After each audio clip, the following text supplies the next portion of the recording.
যখনই কোনো ব্যক্তি দোয়া চাইবে, একটা অত্যন্ত গুরুত্বপূর্ণ একটা কথা আমি আপনাকে বলি। কোনো ব্যক্তি যদি দোয়া চায় আপনার কাছে, আপনি কি বলবেন জানেন?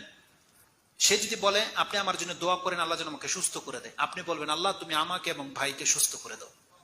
সে যদি বলে আপনি আল্লাহর কাছে দোয়া করেন আল্লাহ যেন আমাকে ক্ষমা করে দেয়, আপনি বলবেন আল্লাহ তুমি আমাকে এবং আমার ভাইকে ক্ষমা করে দাও। কেন আপনি নিজেকে প্রথম নিয়ে আসবেন? এটা হচ্ছে রাসূল সাল্লাল্লাহু আলাইহি ওয়াসাল্লামের আদর্শ। কোরআন হাদিস আমাদেরকে এটাই শিক্ষা দেয়। উম্মে সালামা রাদিয়াল্লাহু তাআলা তিনি বলছেন যে আবু সালমা মারা গেছে, ইয়া রাসূলুল্লাহ আমি আবু সালমার জন্য কিভাবে দোয়া করব? তখন তিনি বলছেন কুলি তুমি আল্লাহর কাছে বলো আল্লাহুম্মা গফিরলি ওয়া লি আবি সালামাতা, আল্লাহ তুমি আমাকে এবং আবু সালমাকে ক্ষমা করে দাও। অথচ দোয়া চেয়েছে আবু সালমার জন্য, রাসূলুল্লাহ তাকে শিখালো যে তুমি বলবা আল্লাহ তুমি আমাকে এবং আবু সালমাকে ক্ষমা করে দাও। ইব্রাহিম আলাইহিস সালাম একই কথা বলেছিল, আল্লাহ আমাকে এবং আমার বাবাকে ক্ষমা করে দাও। তার মানে সব থেকে বেশি দোয়ার হক রাখেন আপনি নিজে, এই জন্য নিজে নিজের জন্য দোয়া করবেন সব থেকে বেশি, তারপর আপনার পরিবারের জন্য দোয়া করবেন এবং সমস্ত মুসলিমদের জন্য দোয়া করবেন। নূহ আলাইহিস সালাম কি বলেছে?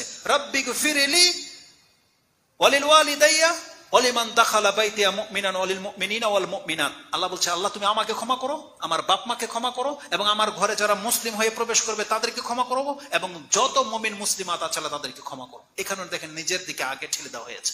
অতএব আপনারা প্রত্যেকে সবসময় নিজের জন্য বেশি দোয়া করবেন, আমাদের জন্য পরে, আগে নিজের জন্য দোয়া করবেন।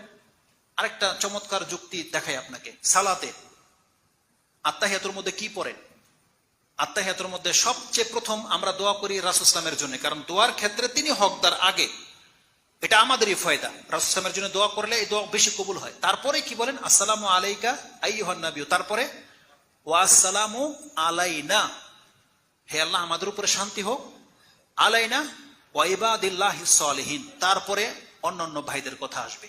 যে আমরা প্রত্যেকটা নামাজি কিন্তু এই দোয়া করি আল্লাহ তুমি আমার উপরে শান্তি দাও এবং আমাদের সমস্ত হকের পথে যারা আছে ইবাদিল্লাহিস সালিহিন, আল্লাহ সৎকর্মশীল বান্দাদেরকে তুমি আল্লাহ সালাম দাও। এটা এমন একটা জায়গা সুবহানাল্লাহ যে প্রত্যেকটা নামাজি সৎ ব্যক্তিদের জন্য দোয়া করে। যেন আমরা সৎ হওয়ার চেষ্টা করব, তাহলে পৃথিবীর যেখানে যারা সালাত আদায় করতেছে তাদের দোয়ার হকদার আপনি হয়ে যাবেন। আল্লাহ যেন আমাদেরকে বোঝার এবং সে অনুযায়ী আমল করার তৌফিক দান করে। আসসালামু আলাইকুম ওয়া রাহমাতুল্লাহি ওয়া বারাকাতুহু। সুবহানাকাল্লাহুম্মা রাব্বানা ওয়া বিহামদিকা আশহাদু আল্লা ইলাহা ইল্লা আনতা আস্তাগফিরুকা ওয়া আতুবু ইলাইক। জি।